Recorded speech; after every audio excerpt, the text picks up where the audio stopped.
Hey there, gang. Patrick King here, coming at you live with another video Q&A. We've got a question today that came in through our YouTube channel, and the question is from Dark Horses 73. That's the username. Anyway, question is, what about a horse that does well in an arena and then just ignores your aids in a different arena or on a trail ride?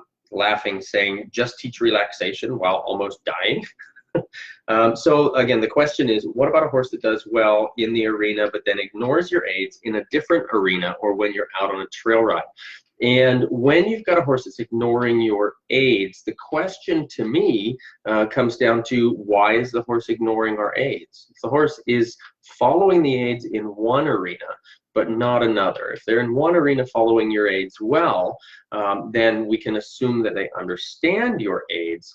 If they're ignoring your aids or not hearing your aids out on the trail or in another arena, it's going to be basically two reasons that are going to come down to that, two that I can think of off the top of my head anyway.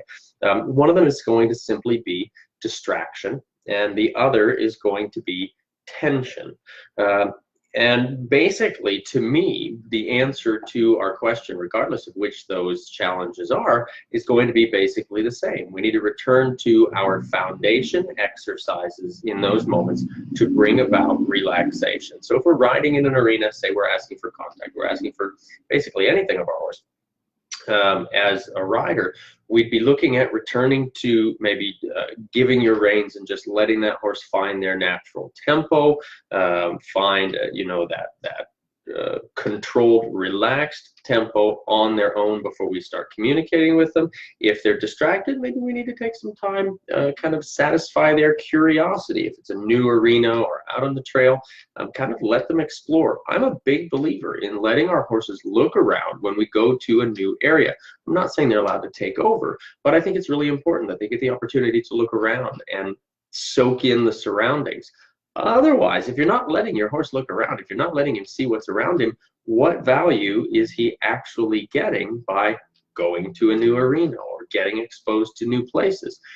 If you're putting blinders on him, he's not going to be able to see what's going on around him anyway. He's not going to get any value from those new experiences because, simply put, it's not going to be new experiences. So make sure that we allow our horses to satisfy their curiosity when they go to a new arena. Again, not saying let them take over, simply saying let them get exposure, let them see some of the things that are going on. If we're out on the trail, that might mean navigating around some trees. I'm a big fan of doing figure eights and weaving around trees and rocks and boulders and that sort of thing to get the focus back to us. Once the focus is back with us, then I'll allow the horse to kind of just wander down the trail, to follow down the trail that we're on.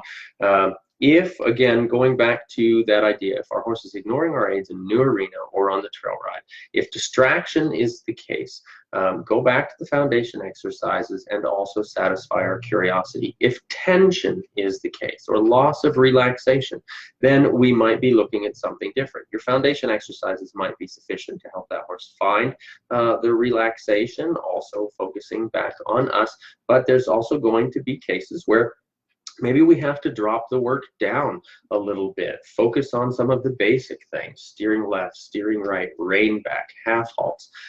And, it's never a bad idea to climb off of our horse, work from the ground, do a bit of our in-hand work to bring relaxation back to our horse. In fact, if we're in a new area and our horse is that tense, if the horse is tense enough that we're concerned about not having that focus, not having that relaxation, then it might be a good idea not to be on his back anyway. Climb down, work into relaxation through some basic in-hand work, basic groundwork, get that focus and relaxation, and then we can climb back on and likely have a better ride. So hopefully for our YouTube user who submitted this question, this is helpful. Hopefully for any of you out there watching, this might be helpful for you as well. Don't be afraid to cut the work back. Go back to the basics to get your horse's focus, regardless of how long that takes. If ignoring the aids is about a lack of focus, Don't be afraid to climb off and return to your in-hand work or your ground work if we're talking about tension. So we've got to see if our horse is ignoring our aids, which is the cause. Is it that he's distracted, or is it that he's tense? And sometimes there's a little combination in there of both. I'll tell you what, a really solid answer that I'd stay away from is getting firmer with our aids. If your horse can't hear you, getting louder isn't generally going to help him to hear you better. It's just going to wear you out, right? It's just going to probably cause more tension in the body anyway. So hopefully this is helpful. If you found this helpful, please feel free. Share this. If you've got a friend maybe that needs this advice, feel free to share this video directly with them or tag them in the comment section of the video here. Don't forget, gang, feel free to submit your questions. You can send them in to us through email, through Facebook Messenger, through our page here directly. Feel free to submit questions in the comments section below. Send a pigeon, send a smoke signal, send an email. Any of those things are fine. You keep asking questions, and I will keep talking about horses. Thanks, gang.